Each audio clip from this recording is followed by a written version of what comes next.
What happens if you cross a British design icon with American design icon?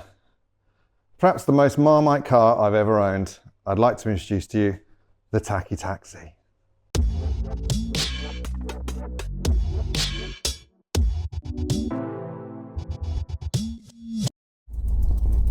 Someone order a taxi?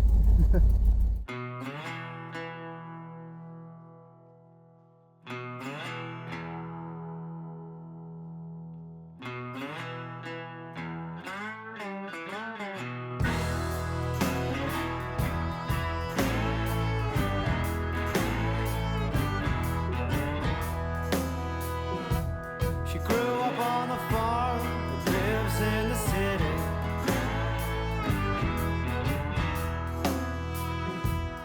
She was quite tall, she wouldn't call her pretty.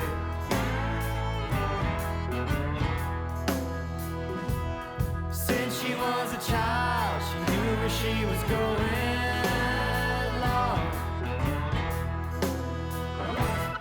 Never walked away cause she knew what she was doing,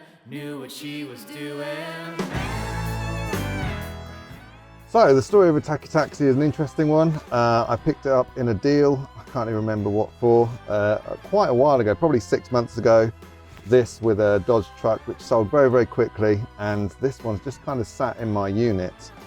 I've tinkered with it, got it running nicely, done some electrics, nothing major, because I don't know how much value there is ever going to be in a taxi, but it does have something interesting going on for it. But before we get to that, what I'll do is give it a wash, because tomorrow it's going for an MOT, so that's going to be nerve-wracking to say the least.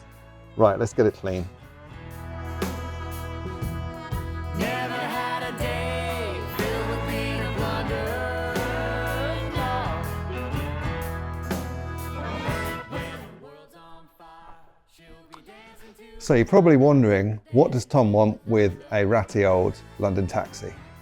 And perhaps the thumbnail might have given it away, but if you haven't seen that, let me show you.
So lurking underneath this seemingly unassuming taxi is, there we go. A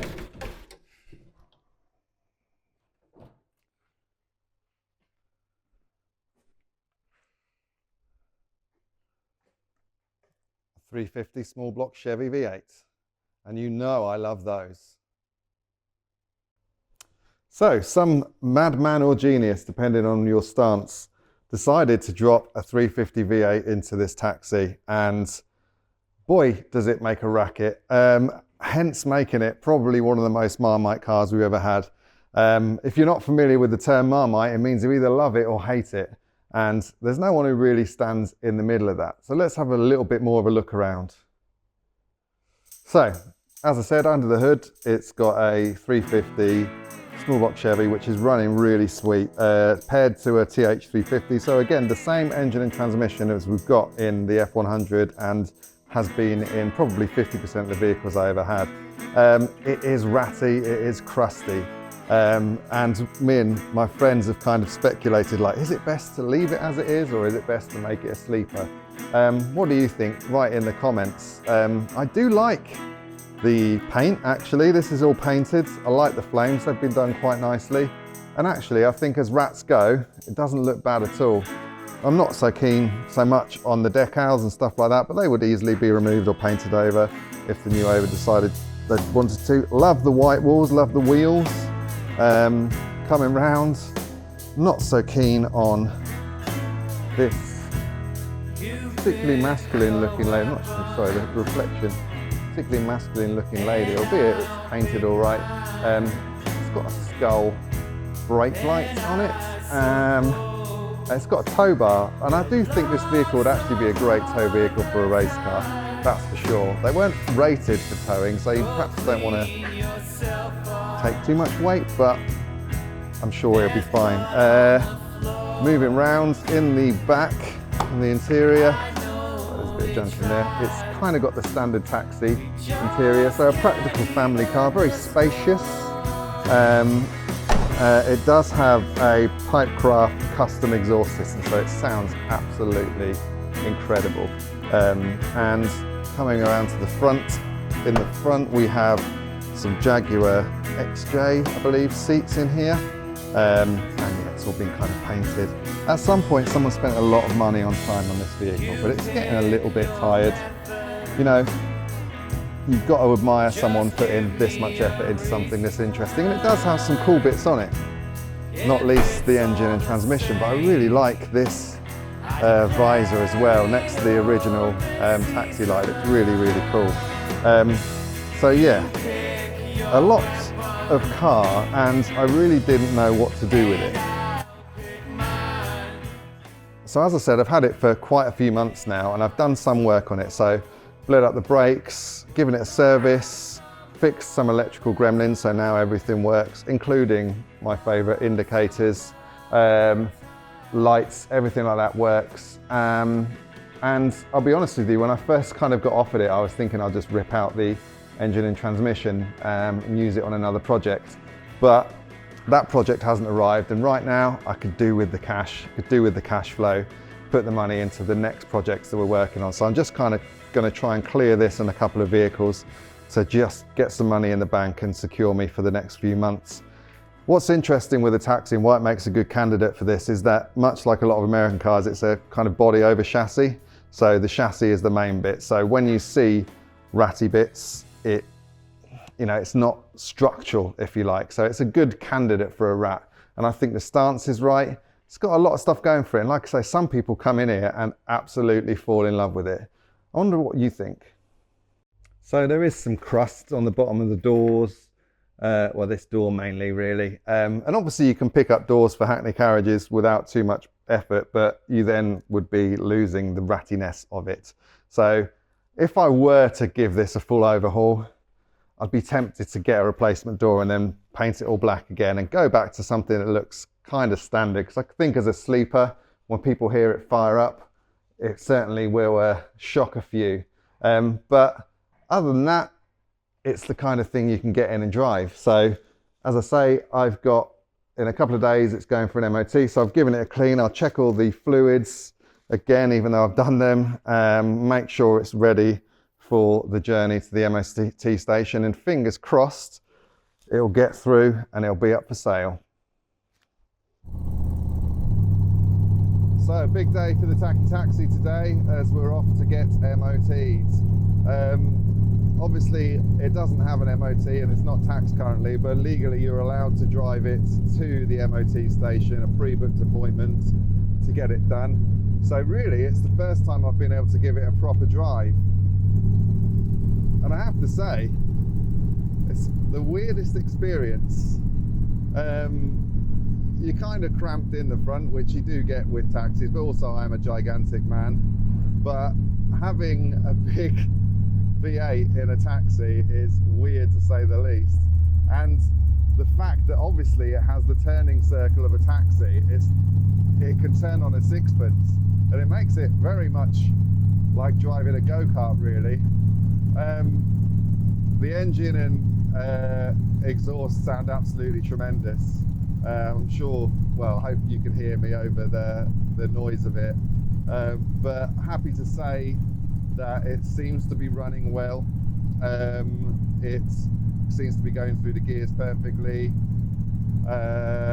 When I got it, the brakes were completely shocking, and I've bled them up and they seem to be doing a much better job now. So I know that electrics wise, I think it's all good now. We've got all the lights and everything, windscreen wipers, all that kind of stuff.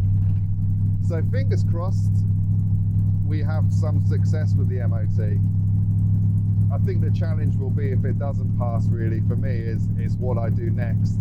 As I say, it's value in parts for a good small block Chevy and TH350 that work well is, you know, is pretty high. And whether, if there's a lot of work that needs doing, that it's worth doing that work or worth selling on as a project for the next person to decide its fate, whether they want to do any work that it needs, or indeed just buy it for the engine and transmission. As I say, I did toy with that idea myself, but it's a really, you know, it has a lot of charm there. It does kind of, it does have a coolness to it. So it might be that someone wants to take it on, and it might be that it passes its MOT, in which case it makes a nice, interesting vehicle for someone, especially, like I say, with things like having a tow bar. It has power steering. It's genuinely very straightforward to drive. So for a vehicle with a lot of unique charm, it gets looks and nods and waves. I've already experienced that in the last couple of minutes that I've been driving. So it obviously has appeal. What do you think? Is it something that you would drive if you're into classic cars? It's certainly a unique vehicle, but like I say, it's a real Marmite one. Is it one that you love or you hate? I'm kind of sat on the fence now, I must say. When I first saw it, I was like, that's not for me. But the more time I've spent with it and now driving it, I can see the appeal. Very lucky today, and I kind of had been waiting for it to be a nice day to do this, for the sort of 20-minute drive I make to my MOT chap Aaron over in Bedford. So quite a nice way to spend a Thursday morning. And like I say, for me, it's been a while since I've been out in a classic car, if you'd call this that. So yeah, I'm enjoying the experience.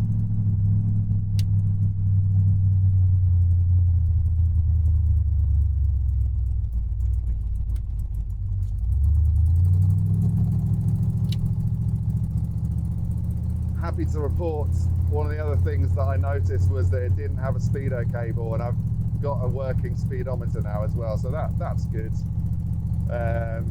Again, hopefully something that the new owner will be grateful for, albeit, well, we have a voltmeter, we've got some aftermarket gauges, oil pressure, water temperature, they're all working. So yeah, I think it's ready to be used, and yeah, I wouldn't mind using it a little bit. I think it'd be fun to take it to some shows and stuff like that. Annoyingly, I don't have the V5. I'm not sure what happened to that. I'm not sure if I got it with it or I've just been stupid and lost it, but that'll need to be applied for. I might apply for it myself just to expedite that, because annoyingly you can't, there's no way in the UK that you can tax a vehicle without the V5, which is a bit of an oversight if you ask me, because if it's got an MOT, I wish there was a way of doing it.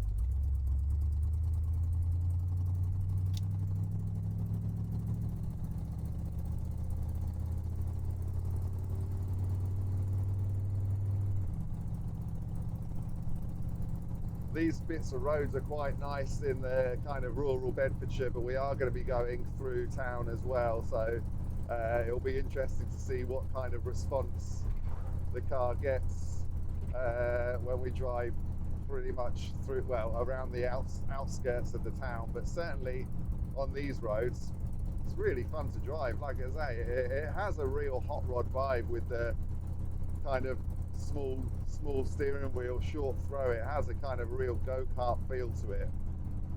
A lot of fun, and I dare say it could spin up the wheels if you wanted it to without much trouble.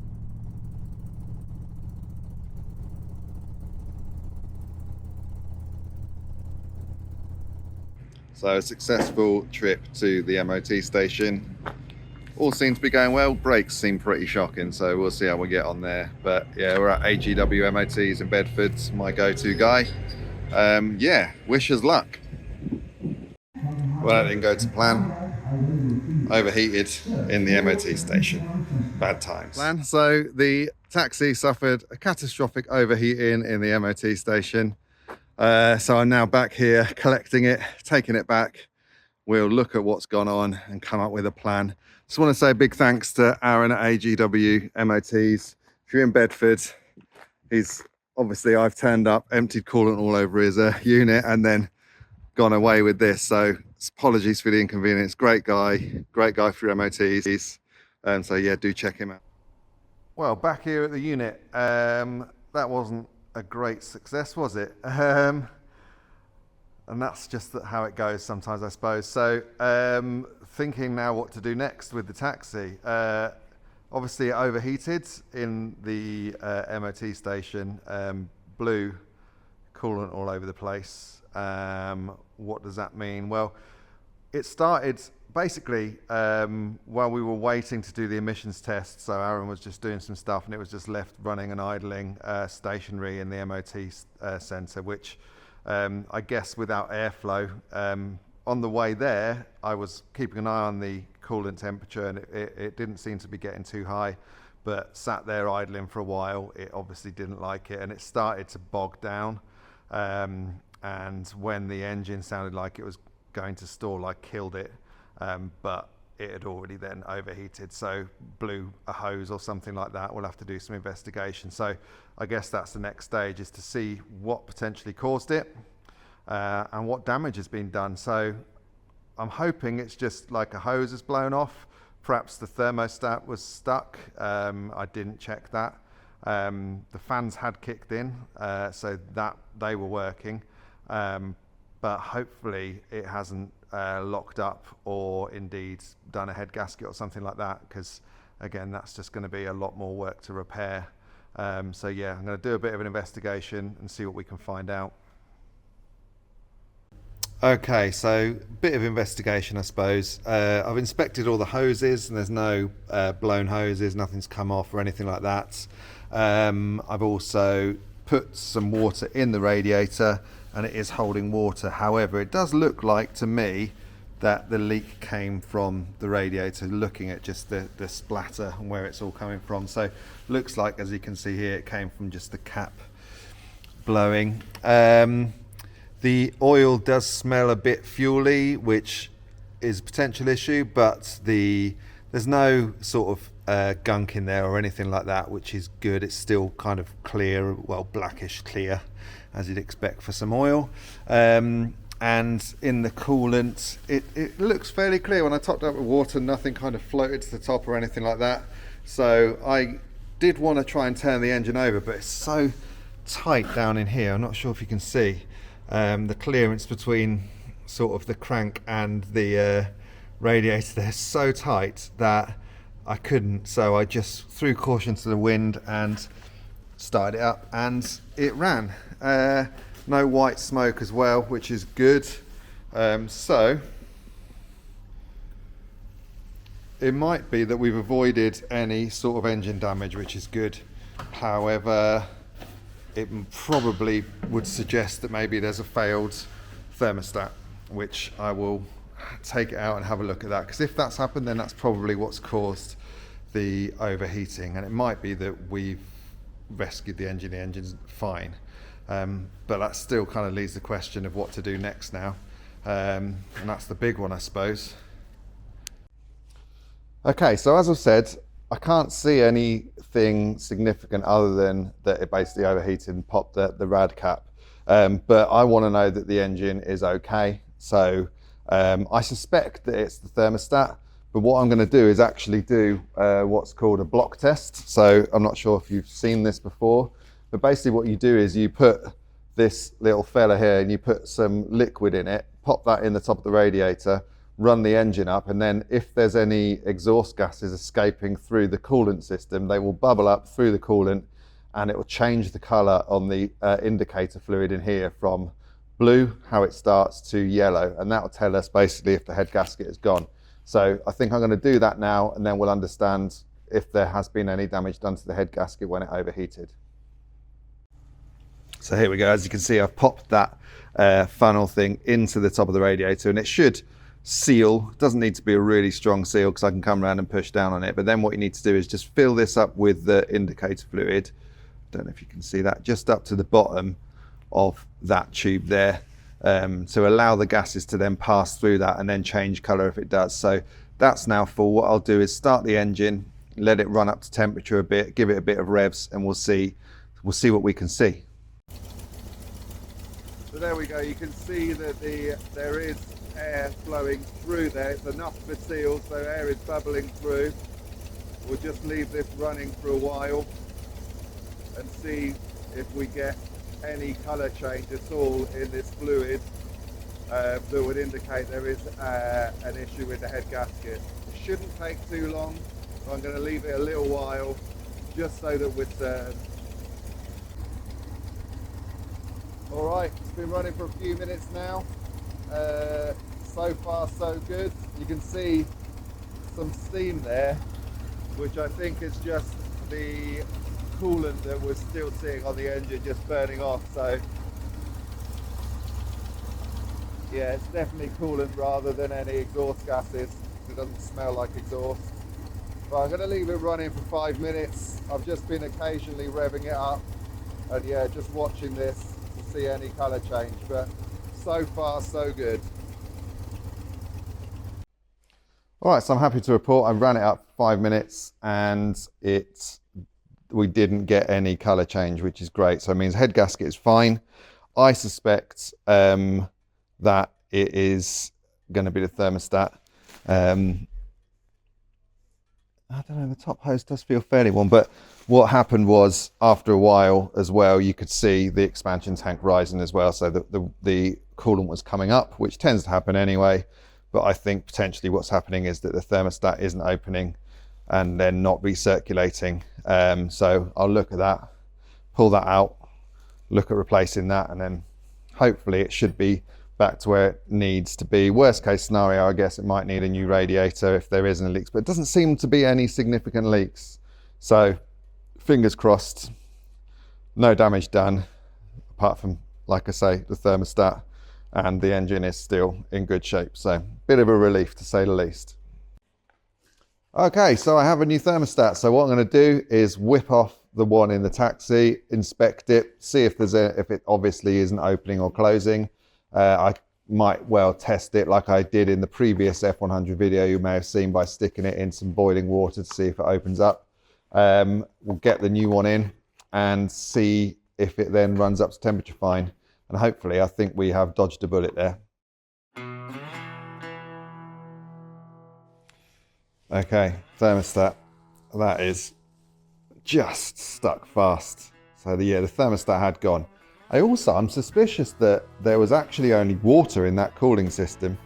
It did obviously lose coolant when it leaked out, and I've topped it up with water, but I can't see any evidence of any coloration in there or the smell of coolant. So whether it just had water in it as well, which obviously affects the boiling temperature, that might have been another reason why this has gone. So yeah, I'm going to replace the thermostat anyway, because like I say, that is just stuck shut. There's no point in testing it. It shouldn't be that hard to push open by hand.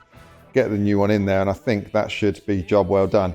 It's going to be worth flushing the coolant system here as well, I think, just because I've put some water in it, and I don't think there was any antifreeze in there, any coolant in there, based on what I can see here, which is odd. So it probably wants flushing and putting in with some correct coolant, and I think then it'll be right as rain. So yeah, like I say, we've dodged a bullet there, and I think we've also found definitely the issue, but also another potential issue that might have led to it running up too high in temperature. And like I say, water has a lower boiling point than the coolant you put in there. So I think that's kind of what happened. And I dare say that might have been what caused our failure. So worth digging into. I'm going to pop the new thermostat on there anyway. You can run cars on water for a little while. It's not something you want to do for a long while, but I'm going to put it on there and then just make sure that the thermostat is opening and that top hose is getting warm, and then we know that's all back together and good.